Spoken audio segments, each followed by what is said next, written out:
Well, the federal government today provided more details of its rapid housing initiative announced in the speech from the throne last month. $500 million will go to 15 of the country's largest cities facing a shortage of housing for low-income families and the homeless. Another $500 million will be dispersed across the country to provinces and territories, municipalities, Indigenous governments, and nonprofit groups, all part of a plan to build 3,000 new affordable housing units across the country. Ahmed Hussen is Canada's Minister of Families, Children and Social Development. He made the announcement today along with the Prime Minister, and as you can see, he joins me now. Minister, good to speak with you again. Thanks for making time. Thank you for having me. Tell me how this $1 billion will be used to create new affordable housing units. First of all, this is a very specific initiative. It's rapid, not just in terms of the housing that will be built, but it's also rapid in terms of how quickly we will get the money out to municipalities, to nonprofit organizations, Indigenous communities, as well as other communities. So $1 billion, the first $500 million, as you said, is going to the top 15 cities in Canada who have the highest number of individuals experiencing homelessness and the highest number of renters in severe housing need. So $500 million, and those municipalities don't even have to file an application.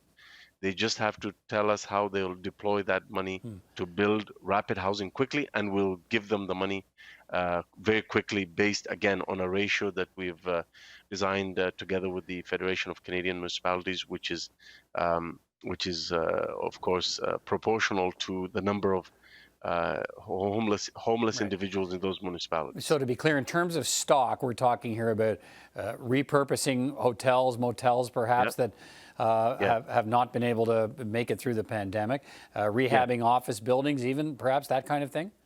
Yes, but also in addition to that, it also covers the cost of purchasing land to build rapid housing. But also, in addition to that, there are very exciting things that you can do now with modular housing. Modular housing has come a long way, and I have seen projects with my own eyes that have been built in a matter of months.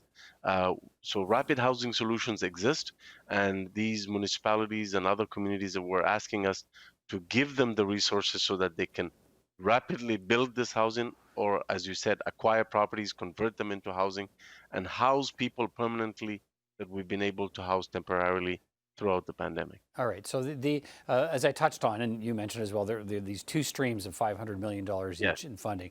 The one stream includes, as we know now, $200 million for the city of Toronto alone, and lesser amounts for other major cities.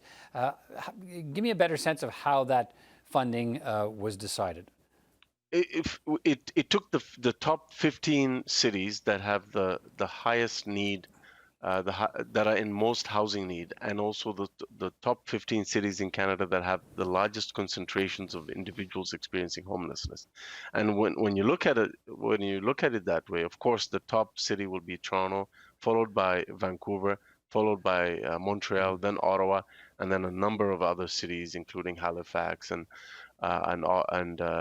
Quebec City and so on. So it's 15 municipalities. Initially, there were some ideas to limit it to the top 5 or top 10, but I felt that 15 municipalities was the right way to go. And by the way, we consulted very extensively with the Federation of Canadian Municipalities.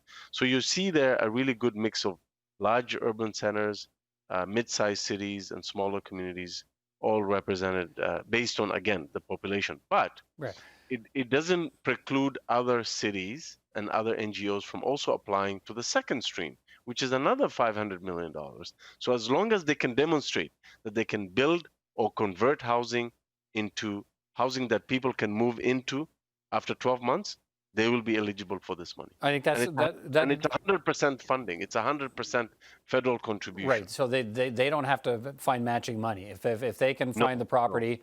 It's with it. So they now essentially have a defined pool of money that they can go out and buy, either build it, buy it, or convert it for the homeless people in their city.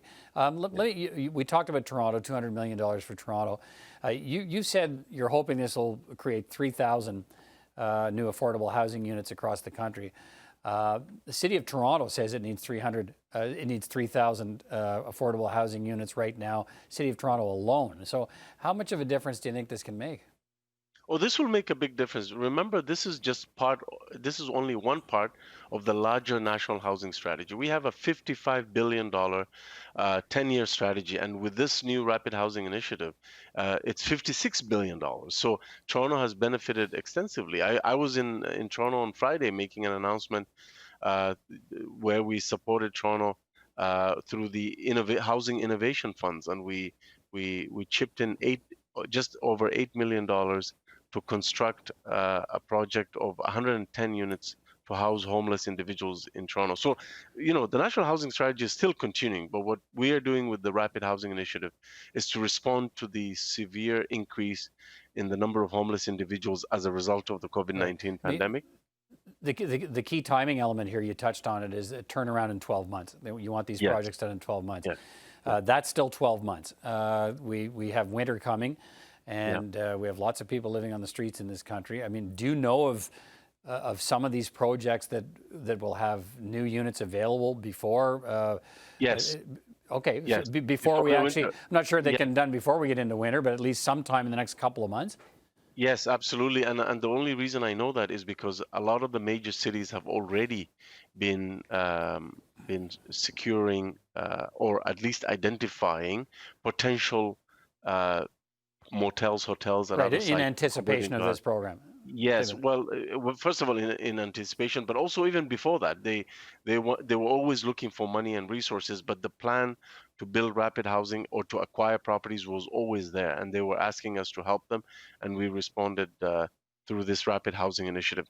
But the other thing I want to point out, just to give you one example, through the National Housing Strategy Co-Investment Fund, we were able to help the City of Toronto to rebuild and repair 58,000 housing units through the co-investment fund, a funding amount of $1.3 billion. Right, but you know the complaint about that. You know the complaint about that. The NDP's come out and said that all of the money's gone to Toronto. The vast majority, 75% of it's gone to Toronto. Very little to other provinces or municipalities. Absolutely not. Okay, so let me give you one example of how false that is. The province of British Columbia constitutes 15% of Canada's population. Yet we have invested 25% of the co-investment fund in British Columbia. $2.5 billion in British Columbia. But is that money in the hopper, or is it actually flowed like it has to Toronto?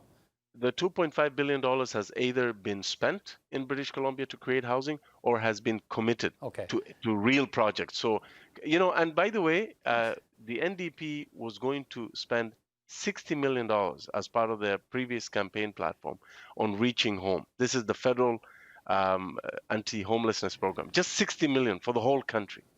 We're talking about $55 billion to make sure that every Canadian has a safe and affordable place to call home. And you saw the speech from the throne. We're going even more ambitious by promising to eliminate chronic homelessness from Canada. Minister Hussen, we'll have to leave it there, but thanks for your time tonight. Good to talk to you again. Thank you so much for having me.